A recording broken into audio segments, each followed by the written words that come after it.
인천 외곽의 오래된 다세대 주택가, 그 한가운데 작은 3층짜리 건물이 있었다.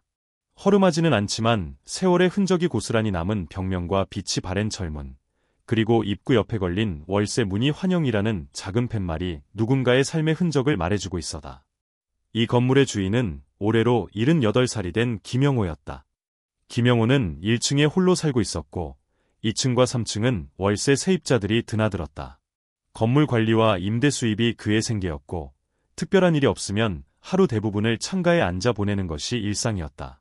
창밖을 보며 지나가는 사람들을 지켜보거나 어릴 적 자녀들과 함께 찍은 사진을 꺼내어 한참을 들여다보는 시간. 그게 김영호의 하루였다.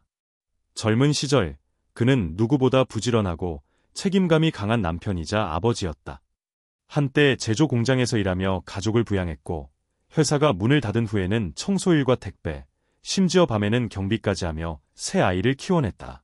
그의 아내는 막내가 중학생일 때 병으로 세상을 떠났고 그 이후 김영호는 단 하루도 쉬지 않고 일했다. 아이들만큼은 제대로 키워야 한다는 생각 하나로 그는 자신의 삶을 희생했다. 세월이 흘러 아이들은 대학을 졸업하고 제각기 독립했다. 큰딸은 결혼 후 서울에 살았고 둘째 아들은 대전에 있는 직장 근처로 이사를 갔다. 막내는 아직 미혼이었지만 바쁜 회사 생활로 아버지를 찾아오는 일이 드물었다. 명절이나 기념일이 아니면 연락도 뜸했다. 김영호는 그런 자식들이 밉지는 않았지만 문득문득 혼자라는 생각이 더 깊게 자리 잡았다. 이 나이에 친구 하나 없이 밥상 앞에 앉아 밥을 먹는 게 얼마나 허전한 일인지 자식들은 모를 거야. 그는 종종 그렇게 혼잣말을 하며 식탁에 앉았다. 김치 몇 조각과 간단한 찌개, 그리고 냉장고에서 꺼낸 묵은 반찬들. 예전 같으면 식구들과 나눠 먹었을 밥상이었지만 이제는 너무 조용하고 씁쓸했다. TV에서는 연신가족 예능 프로그램이 흘러나왔고 거기 나오는 웃음소리의 김영호는 채널을 돌려버렸다. 그의 하루는 느리게 조용히 흘러갔다. 그런 일상이 반복될수록 그는 점점 자신이 쓸모없는 존재가 되어가는 느낌을 지울 수 없었다. 어느 봄날 오랜만에 연락을 해온 고등학교 동창 박진수가 전화를 걸어왔다. 야, 이번 주말에 우리 동네 복지관에서 문화교류 행사 있거든. 나 자원봉사 맡았는데 사람 부족해서 말이야. 시간 있으면 얼굴 좀 비춰줘. 분위기 괜찮아. 김영호는 처음엔 망설였다. 젊은 사람들 틈에서 어색하지 않을까 싶었고 스스로도 별 흥미가 없었다. 그러나 박진수가 몇 번이고 부탁하자 결국 별일도 없는데 가볼까라는 생각에 행사날 복지관으로 향했다. 복지관 마당은 생각보다 활기찼다. 지역 주민들과 외국인 유학생들이 함께 모여 텃밭을 가꾸고 있었고 여러 국적의 사람들이 서로 도우며 씨앗을 심거나 식사를 준비하고 있었다. 그 중에서도 유독 눈에 띄는 2명의 젊은 여성이 있었다. 이국적인 피부색과 긴 머리카락, 밝고 선한 표정으로 사람들에게 먼저 다가가 손을 내미는 모습이 인상 깊었다. 복지관 관계자의 설명에 따르면 두 사람은 나이지리아에서 온 유학생으로 한국에서 복지학을 공부하고 있는 아미나와 자이나브였다. 그들은 유창한 한국어는 아니지만 노력하며 말했고 몸짓과 표정으로 따뜻한 마음을 전했다. 김영호는 처음엔 멀찍이서 지켜보았지만 어느새 자신도 모르게 그들 쪽으로 다가가게 되었다. 안녕하세요. 나이지리아에서 오셨어요? 김영호가 조심스럽게 묻자 두 사람은 해맑게 웃으며 고개를 끄덕였다. 네, 안녕하세요. 저는 아미나예요. 옆에는 자이나브예요. 한국 온 지 1년 정도 됐어요. 짧은 대화였지만 오랜만에 누군가와 진심 어린 웃음을 주고받은 김영호는 이상하게도 가슴이 뭉클했다. 그날 이후 그는 문득문득 두 사람을 떠올리게 되었다. 며칠 뒤 복지관에서 또 다른 행사가 열린다는 소식을 듣고 김영호는 자발적으로 참여를 신청했다. 마음속 깊은 곳에서 무언가가 깨어난 기분이었다. 자식들에게조차 듣지 못했던 따뜻한 말 한마디, 진심이 담긴 미소 하나가 그에게 오랜 시간 잊고 지냈던 삶의 온기를 되찾게 해주었다. 그날 밤 혼자 방에 앉아 사진첩을 넘기던 김영호는 작은 미소를 지었다. 어쩌면 내 인생도 아직 끝나지 않았는지도 모르겠다고. 그렇게 조용했던 일상이 서서히 아주 조금씩 변화를 맞이하고 있었다. 며칠이 지나고도 김영호의 머릿속에서는 아미나와 자이나브의 미소가 쉽게 떠나지 않았다. 노란 앞치마를 입고 흙 묻은 손으로 웃으며 노인들의 손을 붙잡던 모습, 말이 통하지 않아도 손짓과 눈빛으로 따뜻함을 전달하던 그 순간들. 그것은 단순한 행사차며 이상의 무언가로 그에게 오래된 감정을 되살려주는 자극이 되었다. 그리고 다시 찾아온 주말. 김영호는 특별한 약속도 없고 창밖으로 불어오는 바람도 어쩐지 쓸쓸해 보여 다시 복지관을 찾기로 마음먹었다. 마치 자신도 모르게 끌리는 듯한 발걸음이었다. 복지관에 도착하자 이미 행사 준비가 한창이었고 그 사이에서 다시 두 사람의 모습을 발견할 수 있었다. 아미나는 의자에 앉은 할머니의 손톱을 정성껏 다듬고 있었고 자이나브는 고령의 할아버지와 간단한 체조를 따라하며 웃고 있었다. 김영호는 그 모습을 멀리서 지켜보다가 조심스럽게 다가갔다. 또 보네요. 그의 목소리에 두 사람은 동시에 고개를 들고 반갑게 웃었다. 아, 영호 선생님. 오셨어요? 저희 지난번 행사 때도 선생님 이야기했어요. 네, 다시 오시길 바랐어요. 혼자 계신다고 하셨죠? 그 말에 김영호는 어딘가 마음이 찡해졌다. 자신을 기억하고 기다려준 누군가가 있다는 사실이 이렇게나 따뜻하게 느껴질 줄은 몰랐다. 그는 쑥스럽게 웃으며 자리에 앉았다. 이후로도 세 사람은 행사 시간 내내 나란히 앉아 이야기를 나누었다. 아미나는 한국에 온 이후 고향 나이지리아에서 어떤 삶을 살았는지, 부모님이 어떤 사람들인지 등을 차근차근 설명해 주었다.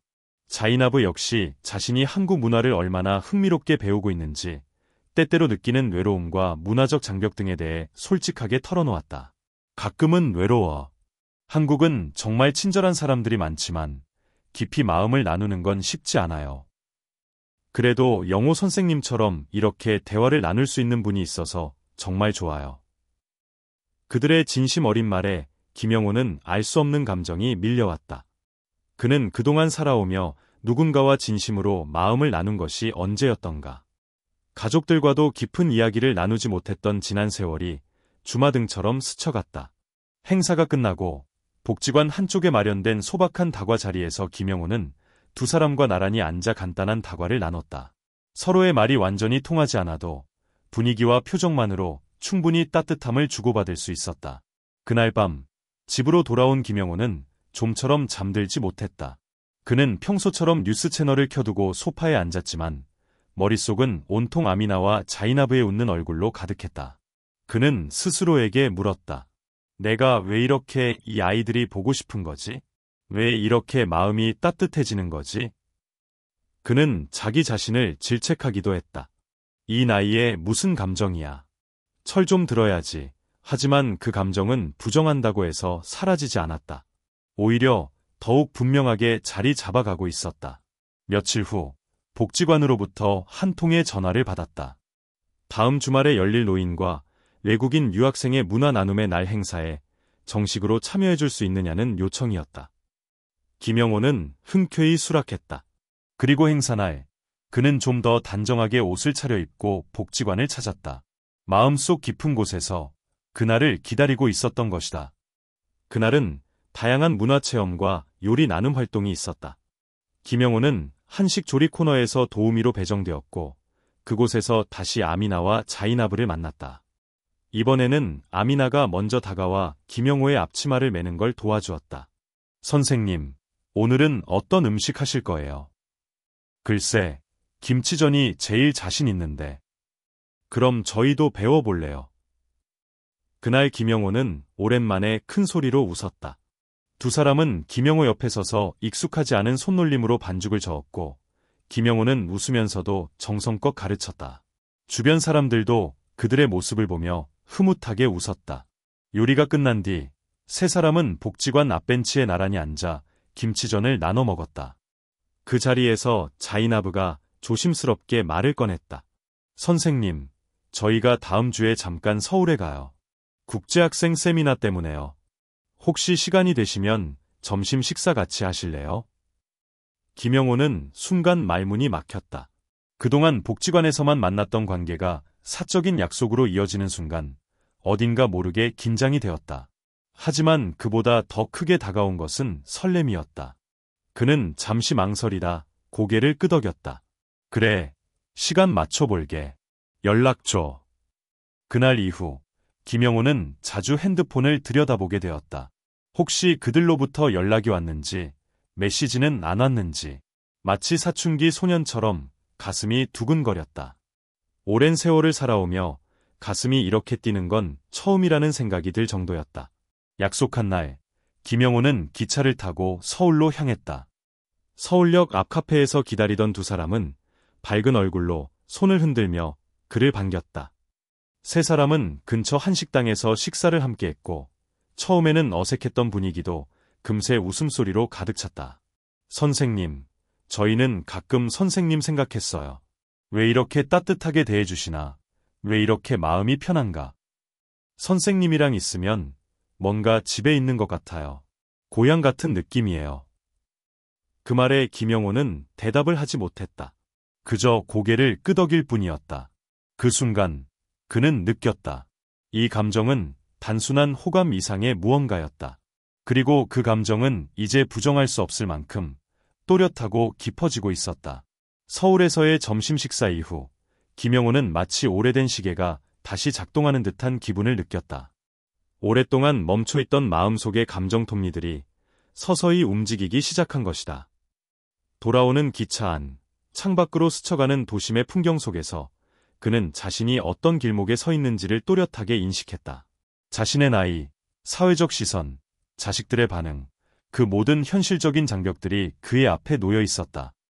그러나 그보다 더 커다랗게 자리한 것은 바로 지금 마음속에서 일고 있는 따뜻함과 설렘이었다.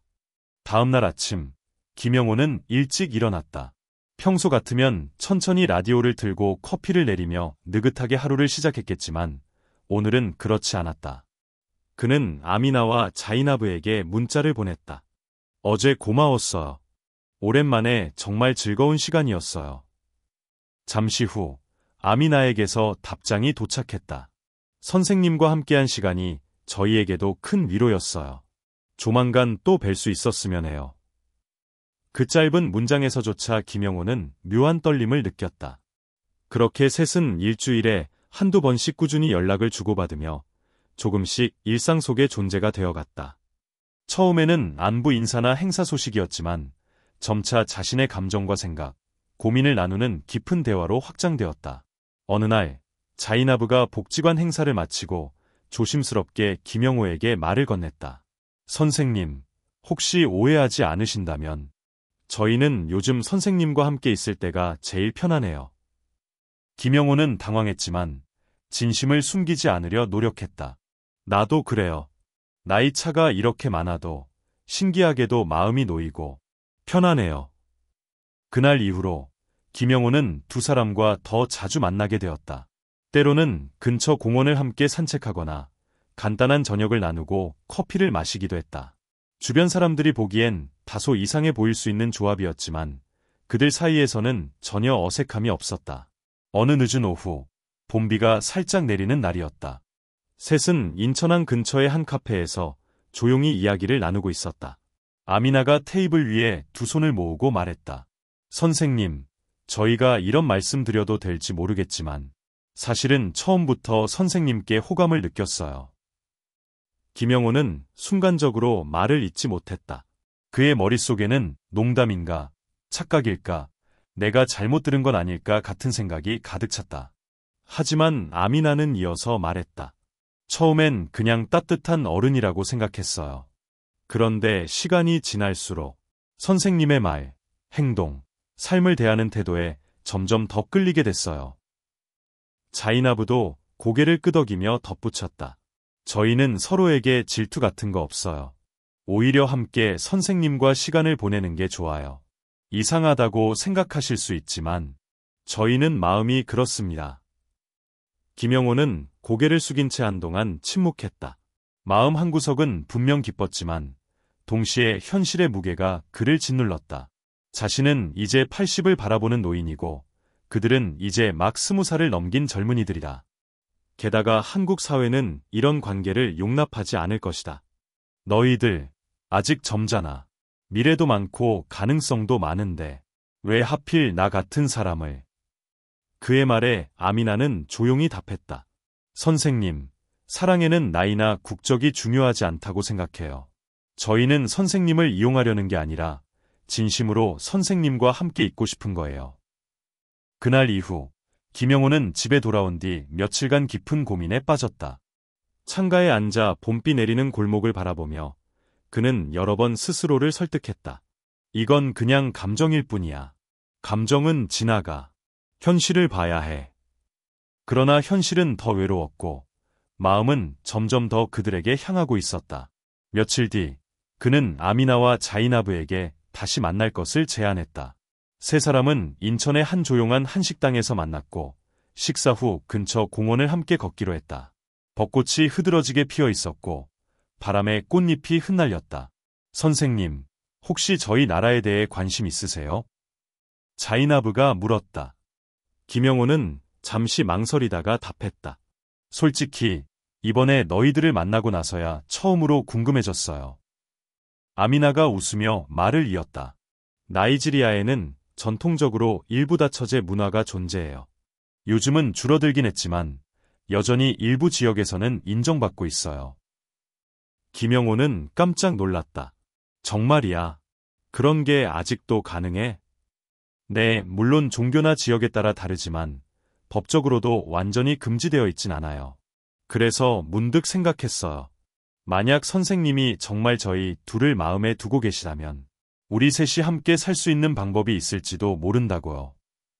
그 말은 충격적이었지만 동시에 김영호의 마음 깊은 곳을 강하게 흔들었다. 지금까지는 상상도 못했던 삶. 그러나 그 삶이 어쩌면 그의 마지막 시간을 따뜻하게 만들어줄 수 있을지도 모른다는 생각이 들기 시작했다. 그건 너무 극단적인 선택 아닐까? 선생님, 저희는 진지하게 생각했어요. 그리고 그게 가능하다면 저희는 함께 나이지리아로 가서 새로운 가족을 만들고 싶어요. 그날 밤, 김영호는 긴 밤을 꼬박 세웠다.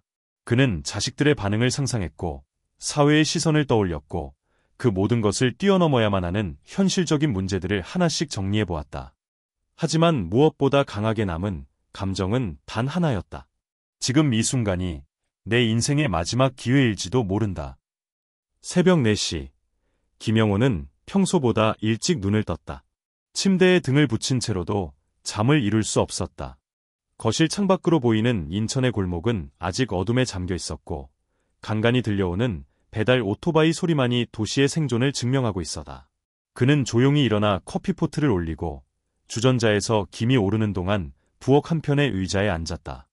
그는 손에 쥔 머그잔을 바라보며 한참을 멍하니 있었다.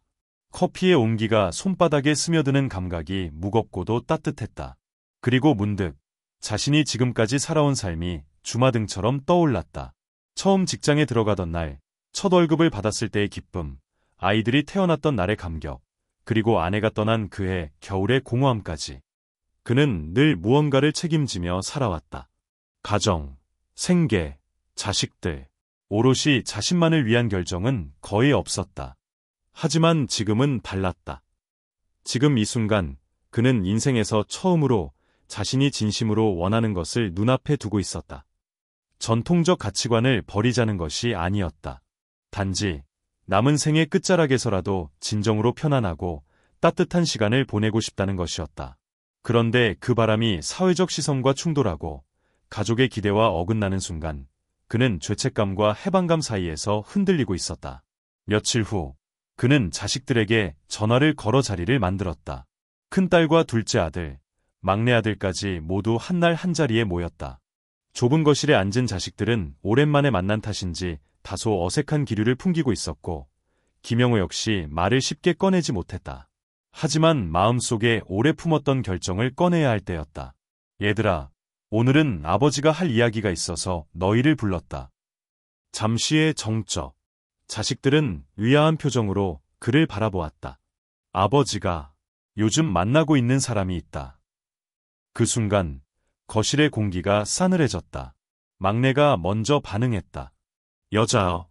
지금 무슨 말씀이세요? 김영호는 고개를 끄덕이며 계속 말을 이었다. 2명이다. 나이지리아에서 온 친구들인데 그동안 복지관 행사에서 자주 만났고 함께 시간을 보내면서 나도 모르게 마음이 생겼다. 둘째 아들은 벌떡 일어나며 목소리를 높였다. 지금 장난하세요? 2명이라고요? 아버지 나이가 몇인데 그런 걸 왜 믿어요? 설마 결혼이라도 하시겠다는 건 아니죠? 큰딸은 얼굴이 하얗게 질렸다. 아버지, 혹시 사기 아닐까요? 그런 일 요즘 뉴스에도 많이 나와. 재산 노리고 접근하는 거예요. 김영호는 차분하게 손을 들며 그들을 진정시켰다. 아버지, 너희가 걱정하는 마음은 난다. 근데 이건 그런 게 아니야. 그 친구들, 진심이야. 내가 외로워서 착각한 것도 아니다. 오랫동안 시간을 함께 보냈고, 나도 그들의 마음을 느꼈다. 그는 이어서 자신의 계획을 털어놓았다. 나이지리아로 가겠다는 결심. 2사람과 함께 가족을 꾸리며 살겠다는 미래. 그 말을 들은 자식들은 할 말을 잃은 듯 침묵했다. 잠시 후 막내가 다시 입을 열었다. 아버지, 한국에서 충분히 편하게 사실 수 있는데 왜 굳이 그 먼 나라까지 가시려는 거예요? 김영호는 조용히 웃으며 대답했다. 내가 이 나이까지 살아보니 알겠더라. 인생은 결국 혼자 남는 싸움이야. 근데 그 친구들과 있으면 혼자가 아니라는 생각이 들어. 처음이야. 그런 감정을 느낀 게 너희 엄마가 떠난 이후로는. 큰딸이 조심스럽게 말했다.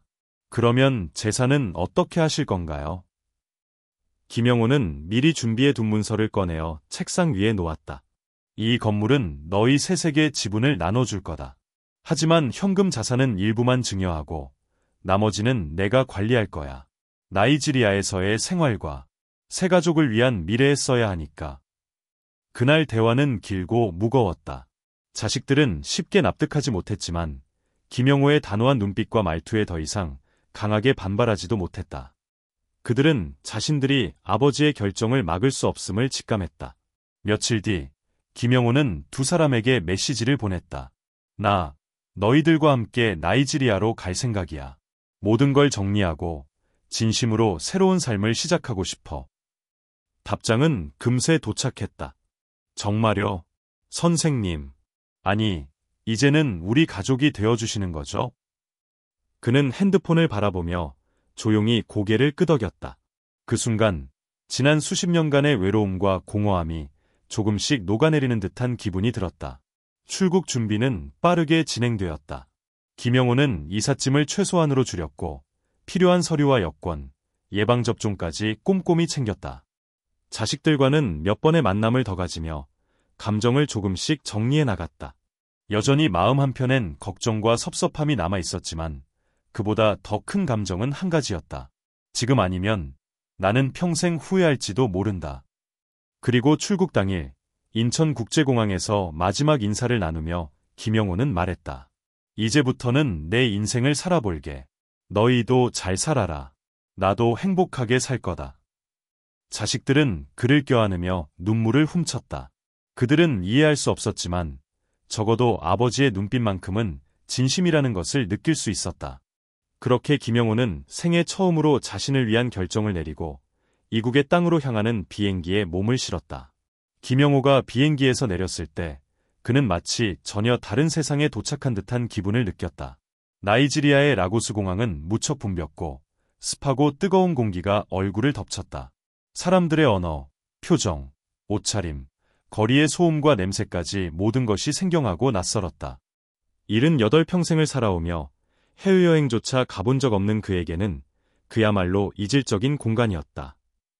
아미나와 자이나브는 입구에서 그를 기다리고 있었다. 2사람은 화사한 원피스 차림에 활짝 웃으며 김영호를 맞았다. 김영호는 순간 얼굴이 붉어졌지만 2사람의 손을 맞잡는 순간 그 모든 불안이 조금씩 가라앉기 시작했다. 선생님, 이제 여기가 우리 집이에요. 환영해요. 그들은 공항에서 차로 3시간을 더 달려 외곽의 한 마을로 향했다. 길은 울퉁불퉁했고 차창 밖으로는 초록색의 나무들과 붉은 흙길이 이어졌다. 소와 염소가 길을 지나가고 아이들은 맨발로 축구를 하고 있었다. 김영호는 창밖을 바라보며 속으로 중얼거렸다. 정말 다른 세계에 왔구나. 마침내 도착한 마을은 생각보다 조용하고 평화로웠다. 아미나와 자이나브의 가족들은 집 앞에서 김영호를 따뜻하게 맞이했다.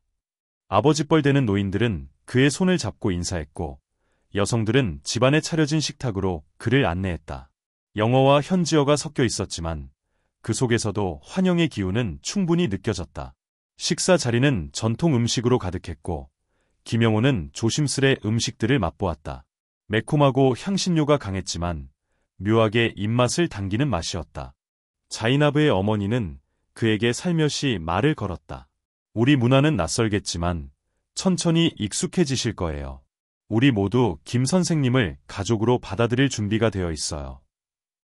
김영호는 그 말에 고개를 숙이며 감사 인사를 전했다. 익숙하지 않은 언어와 풍습, 음식과 생활 환경 속에서도 그를 환영해주는 진심 어린 태도는 그의 가슴을 서서히 따뜻하게 만들었다. 며칠 후, 아미나와 자이나브는 그와 함께 머무를 집을 소개했다.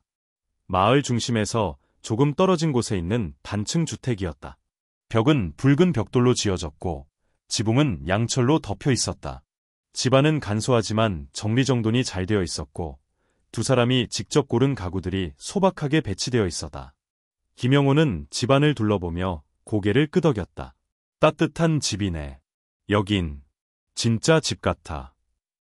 그날부터 세 사람은 함께 사는 삶을 시작했다. 처음 며칠간은 문화 차이에서 오는 작은 충돌이 있었다.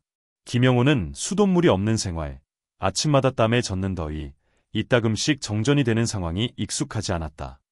하지만 아미나와 자이나브는 그런 그를 세심하게 배려하며 하나씩 설명해주고 도와주었다. 음식도 처음엔 쉽지 않았다.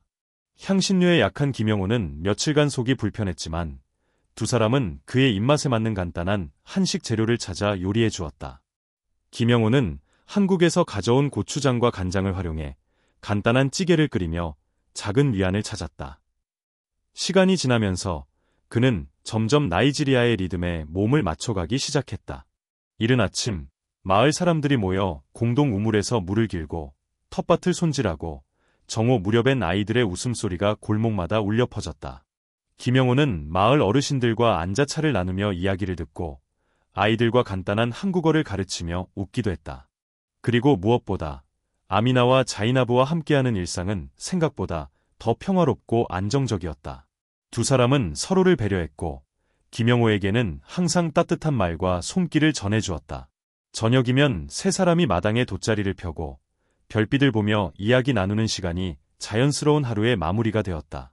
어느 날 김영호는 자신도 모르게 중얼거렸다. 이제야 숨통이 트이는 것 같아. 그의 말에 자이나브가 옆에서 조용히 웃었다. 선생님, 여기선 누구도 선생님을 이상하게 보지 않아요. 그냥 있는 그대로 가족이에요. 김영호는 그 말에 고개를 숙이며 마음속 깊은 감정이 치밀어 오름을 느꼈다. 한국에서라면 상상도 못했을 삶. 하지만 지금 이곳에선 가능한 삶. 그가 그토록 원했던 평온과 인정이 이 낯선 나라에서 이루어지고 있었다. 몇 주가 지나고 마을 어르신들이 주관하는 전통 결혼식이 열렸다. 법적인 절차는 아니었지만 지역 공동체가 인정하는 상징적인 의식이었다. 김영호는 현지 의상을 입고 가족들과 주민들이 모인 자리에서 두 사람과 함께 서 있었다. 타악기의 리듬 속에서 사람들이 축복을 보냈고 아이들은 꽃잎을 뿌렸다.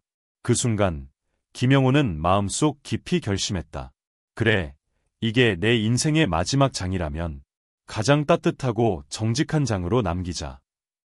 그는 두 사람의 손을 잡으며 고개를 끄덕였다. 이젠 주저할 이유가 없었다. 지금 여기가 그의 새로운 집이었다.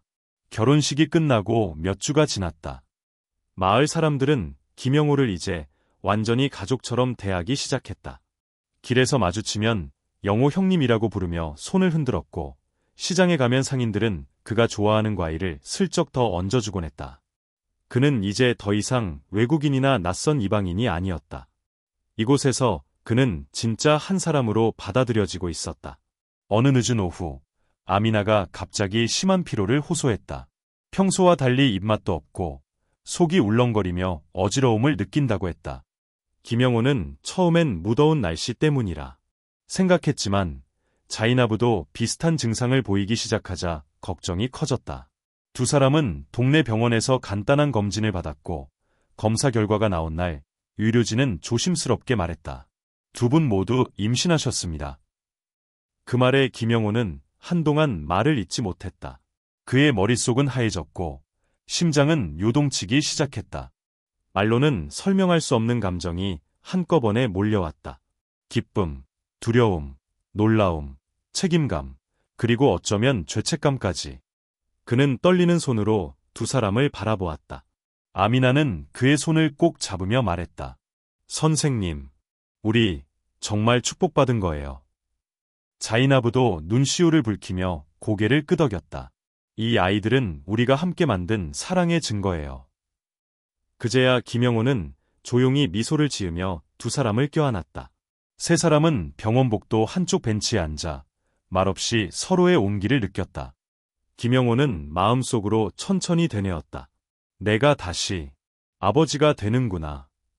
그날 밤 집으로 돌아온 김영호는 깊은 잠에 들지 못했다. 그는 침대에 누운 채 창밖을 바라보며 복잡한 생각에 잠겼다. 젊은 시절 아이들이 태어났을 때의 기억이 생생하게 떠올랐다. 새벽에 우는 아이를 안고 뛰어다니던 날들, 첫걸음을 뗀 순간의 감격, 그리고 아이들이 학교에 가는 뒷모습을 지켜보던 그 시간들, 모두가 머릿속을 떠나지 않았다. 하지만 지금은 상황이 달랐다. 그는 더 이상 젊지 않았다. 허리는 자주 아팠고 오래 서 있으면 다리에 통증이 왔다. 때때로 어지러움도 느꼈고 시야도 점점 흐려지고 있었다. 그런 몸으로 아이들을 키울 수 있을까?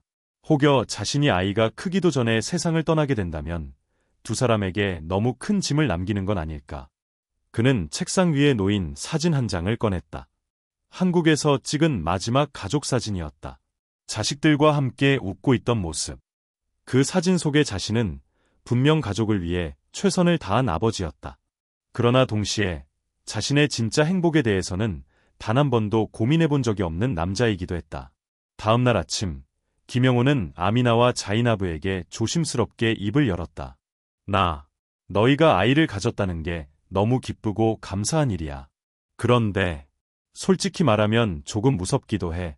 내가 너무 늙어서 제대로 아버지 역할을 할 수 있을까 싶어서. 아미나는 그의 손을 잡고 천천히 말했다. 우린 함께 할 거예요. 세 사람 모두가 이 아이들을 키우는 거예요. 선생님 혼자만 책임지려 하지 마세요. 자이나브도 고개를 끄덕이며 말을 이었다. 그리고 선생님은 이미 훌륭한 아버지세요. 우리에게도, 앞으로 태어날 아이에게도요. 그 말에 김영호는 눈을 감았다. 그들의 믿음과 사랑이 두려움을 조금씩 덜어주었다. 그는 그 자리에서 결심했다. 비록 몸은 예전 같지 않지만 마음만은 누구보다 젊고 따뜻하게 아이를 맞이하리라.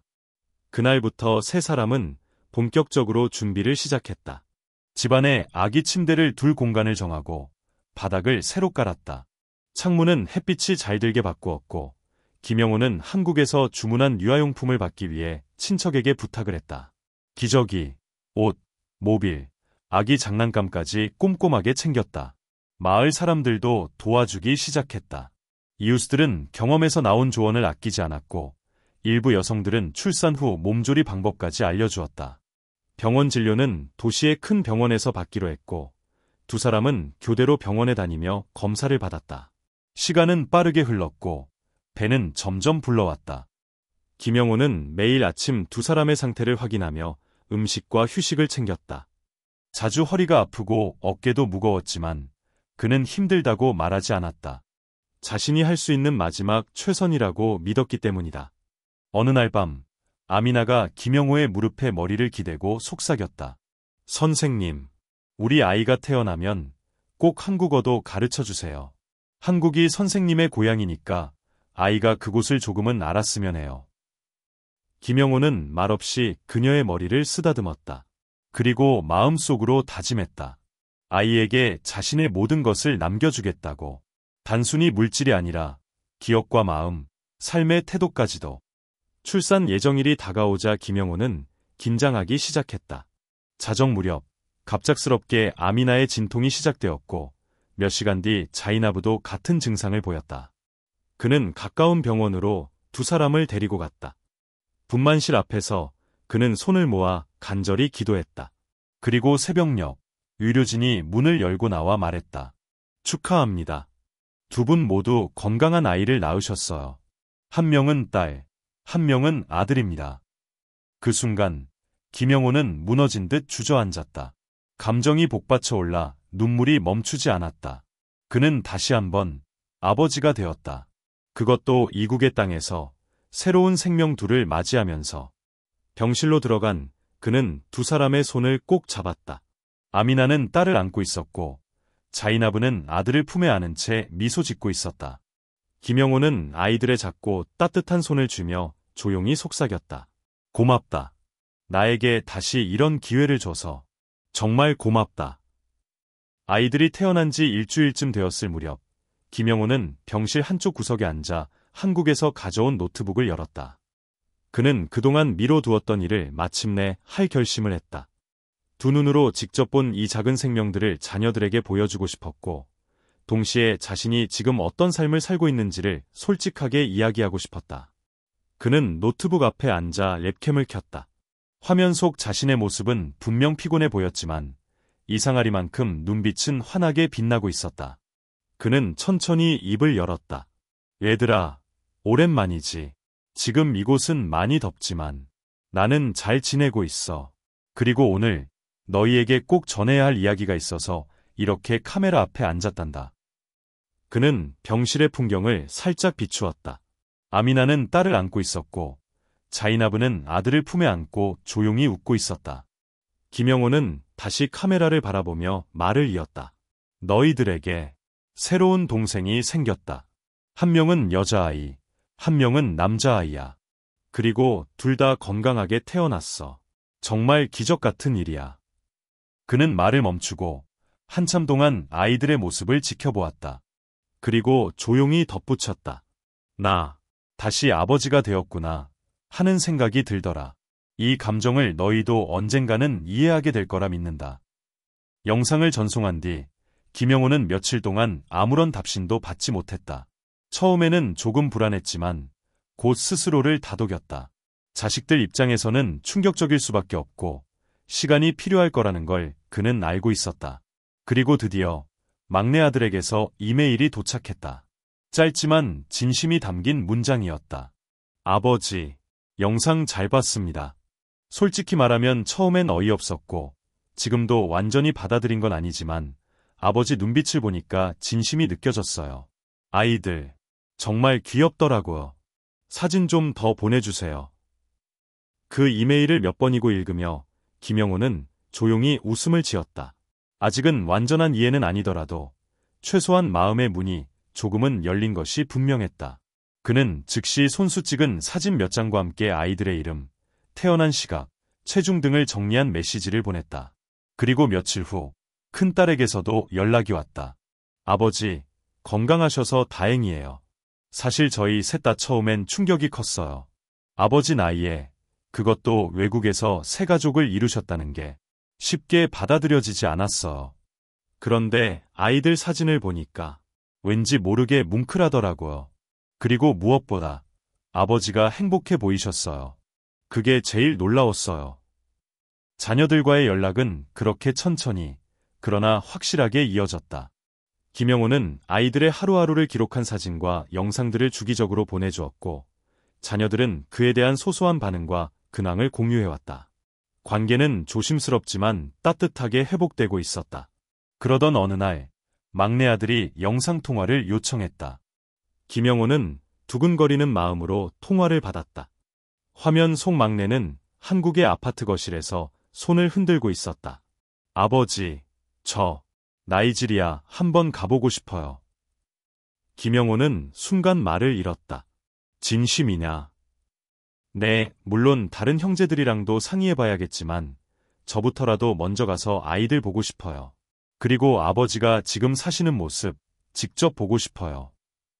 그날 밤 김영호는 오랜만에 흥분된 마음으로 잠을 이루지 못했다. 그가 새로운 가족을 이루었다는 사실이 이제는 단지 파격적인 결단이 아닌 하나의 삶으로서 인정받고 있다는 느낌이 들었다. 몇 주 후, 막내 아들은 정말로 나이지리아에 도착했다.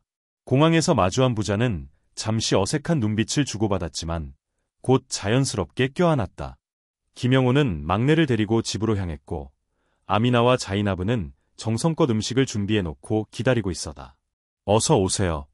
만나서 반가워. 두 사람은 유창하지는 않지만 정중한 한국어로 인사를 건넸고 막내 아들은 당황하면서도 웃으며 인사했다. 아, 네, 반갑습니다. 정말 신기하네요. 영상으로만 보던 곳에 와 있다니. 그날 저녁, 가족 5명이 둘러앉아 식사를 했다. 한국에서 가져온 김치와 나이지리아 전통 음식이 한 상에 놓였고 서로의 문화를 나누며 식사는 웃음 속에 이어졌다. 막내는 아이들을 안아보며 중얼거렸다. 정말 내 동생들이네. 김영호는 그 모습을 지켜보며 말없이 고개를 끄덕였다. 비로소 자신이 만든 두 세계가 하나로 이어지고 있다는 것을 실감한 순간이었다. 며칠 뒤 큰딸과 둘째 아들도 나이지리아로 올 계획을 세우기 시작했다. 김영호는 가족이 한데 모일 수 있다는 사실만으로도 눈물이 날 것 같았다. 그는 비로소 깨달았다. 사랑과 믿음으로 이어진 관계는 시간과 공간, 문화의 장벽을 넘어설 수 있다는 것을. 막내 아들의 방문 이후 김영호의 삶은 한층 더 안정감을 찾기 시작했다. 이전에도 두 아내와의 일상이 따뜻했지만 이제는 한국의 가족들과도 연결고리가 생기면서 마음속 깊이 있던 불안과 외로움이 한겨 벗겨진 듯한 느낌이었다. 그는 처음으로 이국의 땅에서 가족 전체와 이어져 있다는 감각을 또렷이 느꼈다. 막내 아들이 돌아간 후에도 자주 연락이 오갔고 김영호는 아이들의 사진과 동영상을 꾸준히 보내주었다. 손자와 손녀가 태어난 것을 기뻐하며 한국의 자녀들은 이따금 영상통화로 두 아이와 얼굴을 맞댔다. 물론 여전히 모든 감정이 완전히 해소된 것은 아니었지만 최소한 서로를 이해하려는 마음은 분명 존재하고 있었다. 한편 김영호는 새로운 일상의 중심에서 현실적인 고민들을 하기 시작했다. 두 아이가 점점 자라나고 있었고 이곳에서의 생활이 일시적인 것이 아닌 이상 앞으로를 위한 기반이 필요했다. 나이지리아의 생활비는 한국보다 낮았지만 자녀들의 교육과 건강을 고려하면 지금처럼만 지낼 수는 없었다. 그래서 그는 아미나와 자이나브와 함께 조심스럽게 미래에 대해 이야기하기 시작했다. 우리 그냥 이렇게만 살 수는 없을 거야. 두 아이도 점점 자라고 있고 나도 점점 더 나이가 들고 있으니까 생활을 조금 더 안정시켜야 하지 않을까 싶어. 아미나는 고개를 끄덕이며 대답했다. 저도 그 생각을 했어요. 사실 선생님과 함께 작은 가게라도 열어보면 어떨까 싶었어요.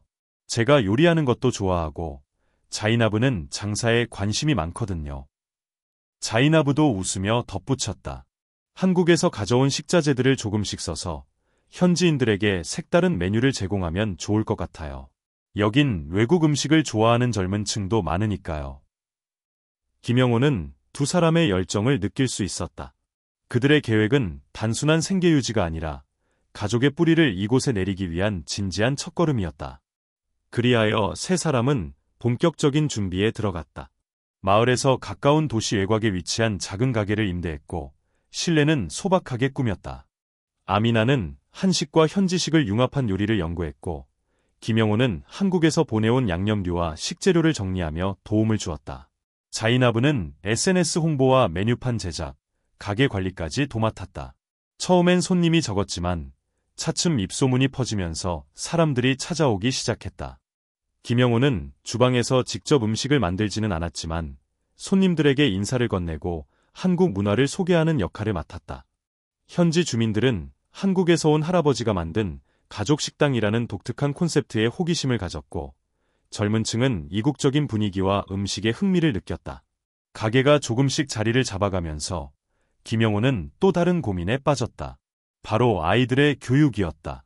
지금은 아직 유학이라 큰 걱정은 없지만 곧 학교에 보내야 할 시기가 다가오고 있었다. 그는 두 아내와 상의 끝에 이중언어 교육을 병행하기로 결정했다. 나이지리아 현지어와 영어는 물론이고 집에서는 가능한 한 한국어로도 대화하려 했었다. 김영호는 매일 저녁 아이들에게 한국어 동요를 불러주고 한글 카드로 간단한 단어를 가르쳤다.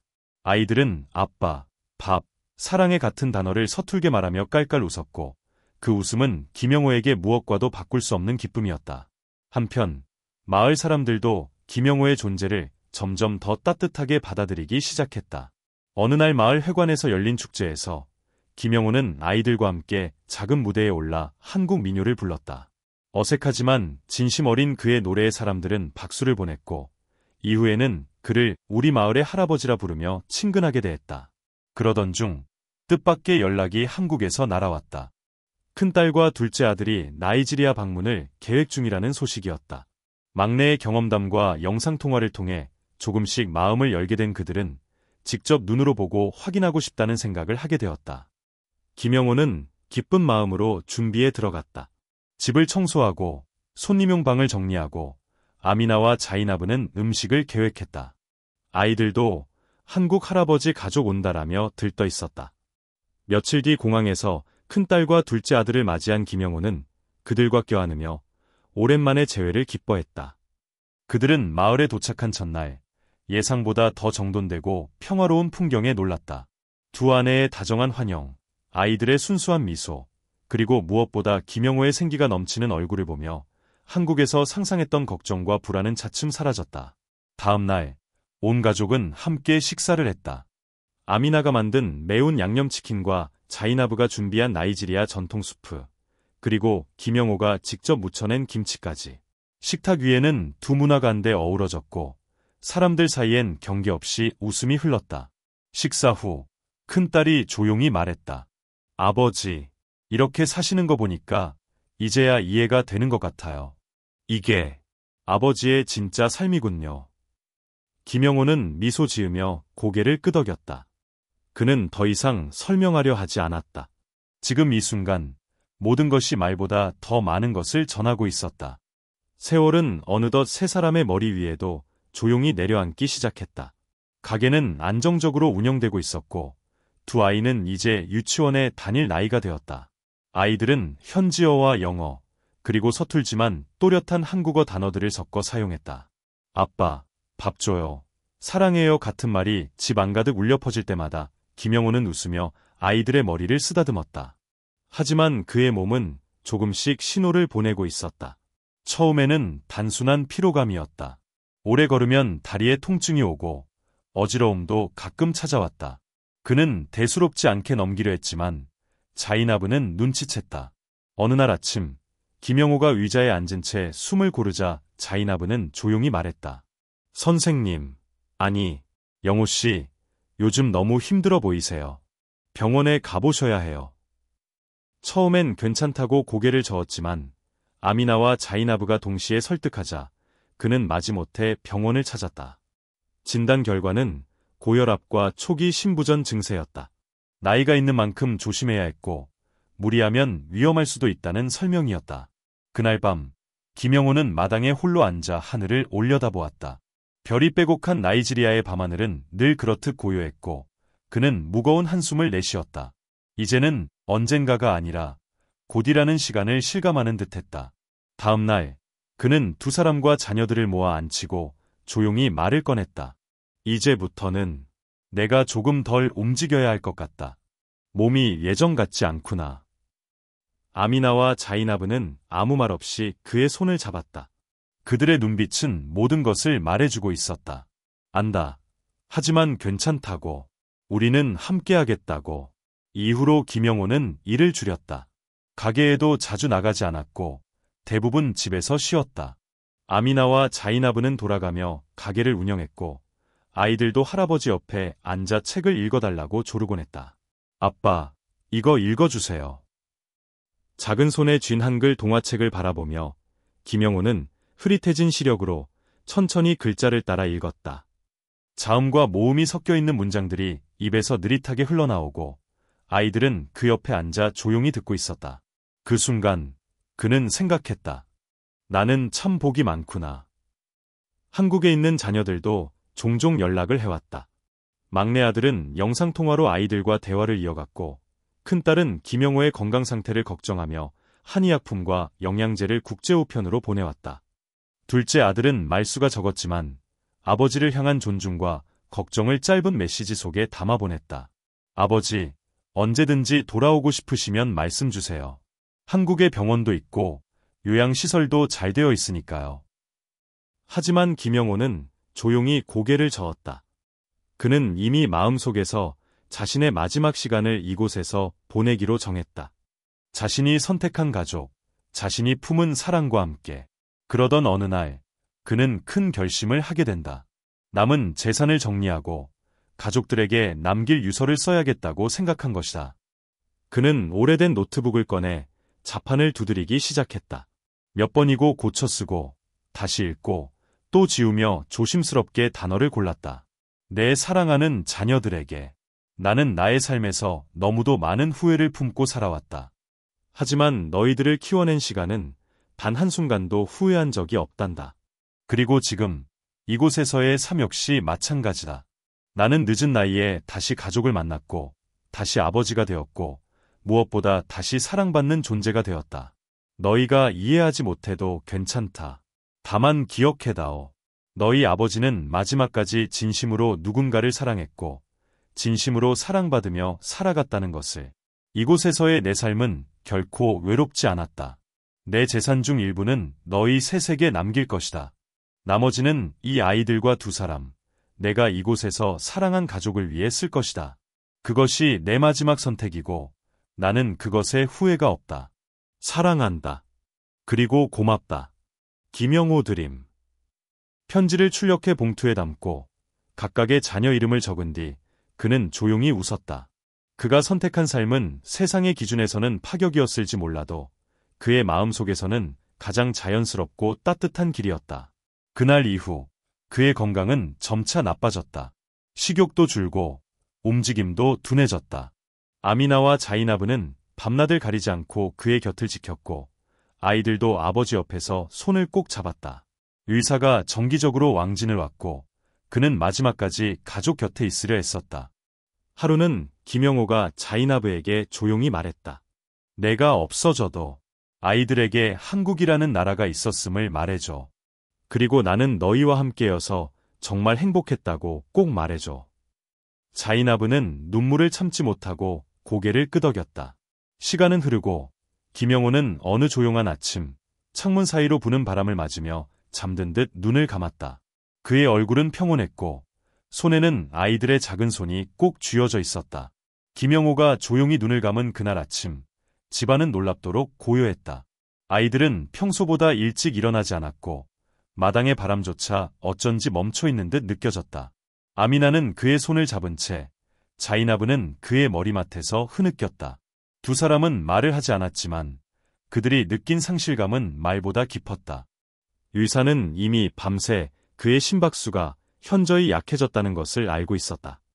김영호는 마지막까지 병원에 가길 거부했고 가족 품 안에서 자연스럽게 삶을 마무리하고 싶다고 말했다. 그의 선택은 끝내 그대로 지켜졌다. 며칠 뒤 김영호의 장례식은 마을 공동체의 도움으로 조용히 그러나 정성스럽게 치러졌다. 아프리카 전통에 따라 흙으로 덮은 작은 무덤 앞에 사람들이 모였고 아이들은 그가 생전에 가장 좋아했던 민요를 조용히 흥얼거렸다.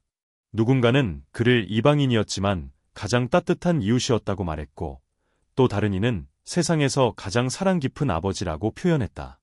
한국의 자녀들도 김영호의 소식을 듣고 곧장 비행기에 올랐다. 공항에서 급히 차를 타고 마을에 도착한 그들은 그가 이미 떠났다는 사실 앞에 깊은 침묵에 빠졌다. 세 자녀는 무덤 앞에서 고개를 숙이고 처음으로 눈물을 흘렸다. 아버지, 이렇게 멀리 와 계실 줄은 몰랐어요. 막내 아들이 무덤에 꽃을 놓으며 말했다. 근데 여기서 보니 알겠어요. 여기를 선택하셨는지. 큰딸은 손에 들고 있던 김영호의 유언장을 펼쳐 조용히 읽기 시작했다. 거기에는 그가 왜 이곳에서 삶을 마무리하고 싶었는지, 누구와 어떻게 지냈는지, 그리고 남은 이들에게 어떤 삶을 살아가길 바라는지에 대한 마음이 담겨 있었다. 나는 내가 원한 삶을 살았고 후회 없다. 너희가 나를 이해하든 그렇지 않든 나는 너희를 사랑했고 나의 새로운 가족도 사랑했다. 삶은 길고도 짧은 것이다. 진심으로 사랑한 시간이 있다면 그걸로 족하다. 장례식이 끝난 후 자녀들은 며칠간 나이지리아에 머물렀다. 아미나는 그들을 위해 몇 끼 식사를 준비했고, 자이나브는 두 아이들과 함께 전통시장을 안내하며 마을을 소개했다. 처음엔 어색했던 분위기도 시간이 지나면서 조금씩 부드러워졌다. 아이들은 자라면서 점점 한국어도 능숙하게 사용했고, 자녀들은 아이들과 소통하며 웃음을 되찾기 시작했다. 큰딸은 손녀를 품에 안고 말했다. 이 아이, 아버지의 미소를 닮았네요. 자이나브는 조용히 웃으며 고개를 끄덕였다. 정말 그래요. 아버지는 늘 아이들에게 미소를 많이 주셨어요. 말보다 미소로. 며칠 후, 자녀들이 한국으로 돌아가는 날, 가족들은 마당 앞에서 작별 인사를 나눴다. 막내 아들은 김영호가 생전에 쓰던 안경과 유품 일부를 챙기며 말했다. 아버지를 이해하는데 시간이 오래 걸렸지만 지금은 감사해요. 그리고 여러분도 가족이라고 생각해요. 아미나는 그의 손을 꼭 잡으며 답했다. 우리도 그래요. 이 집은 언제든지 열려 있어요. 여기엔 아버지의 이야기가 숨쉬고 있으니까요. 자녀들이 떠난 뒤 마을은 다시 일상으로 돌아갔다. 아미나와 자이나브는 가게를 이어가며 아이들을 돌봤고, 김영호가 남긴 일기와 사진, 음성녹음 등을 아이들과 함께 들으며 그를 기억했다. 매주 일요일 저녁이면 가족은 모여 김영호가 생전에 좋아하던 된장찌개를 끓였고, 아이들은 할아버지 밥이라 부르며 그 음식을 즐겨 먹었다. 그의 빈자리는 분명 컸지만 그가 남긴 사랑은 훨씬 더 컸다. 시간은 흘렀고 아이들은 초등학생이 되었다. 한국어와 영어, 현지어를 자유롭게 구사하며 자랐고, 학교에서도 밝고 씩씩한 성격으로 인기를 끌었다. 선생님이 너희 아버지는 누구냐고 물으면 아이들은 자신 있게 말했다. 우리 아버지는 한국에서 오셨어요. 나이지리아에서 2명의 엄마랑 살았어요. 그리고 정말 좋은 사람이었어요. 아이들의 말은 단순한 사실을 넘어선 진심이었고, 그것은 곧 김영호가 남긴 삶의 요약이기도 했다. 그 후로도 한국의 자녀들과는 꾸준한 교류가 이어졌다. 명절이 되면 선물이 오고 갔고, 아이들이 자라서 중학생이 되었을 무렵에는 한국 방문도 계획되었다. 그렇게 김영호의 가족은 국경과 문화를 넘는 가족으로 확장되어 갔다. 그리고 마을 사람들 사이에서는 김영호의 이야기가 오랫동안 회자되었다. 누군가는 그를 사랑을 찾아온 노인이라 불렀고, 또 어떤 이는 진짜 가족을 일구어낸 사람이라 말했다. 그의 묘비엔 이렇게 적혀 있었다. 사랑은 때로 모든 경계를 넘는다. 이 땅에서 나는 다시 사랑했고 다시 태어났다. 김영호의 삶은 누군가에겐 기이하고 누군가에겐 파격적인 선택이었을지 모른다. 그러나 그 삶의 끝자락에서 그는 가장 따뜻한 사람으로 기억되었다. 나이는 숫자에 불과했고 사랑은 삶의 본질이었다. 그의 선택은 한 인간이 자신의 삶을 온전히 스스로 결정한 용기의 이야기였고, 그 결단은 남겨진 이들에게 깊은 감동과 치유의 메시지를 남겼다. 삶의 마지막에서야 비로소 자신을 위한 길을 걸어간 김영호. 그의 이야기는 나이지리아의 작은 마을과 한국의 어느 도시를 잇는 조용하고도 강한 다리가 되어 지금도 누군가의 기억 속을 흐르고 있다. 그리고 언젠가 아이들이 성장해 어른이 되었을 때 그들은 말할 것이다. 우리 아버지는 마지막까지 자신이 사랑한 사람들과 함께했어요. 그래서 그는 누구보다 행복한 사람이었어요.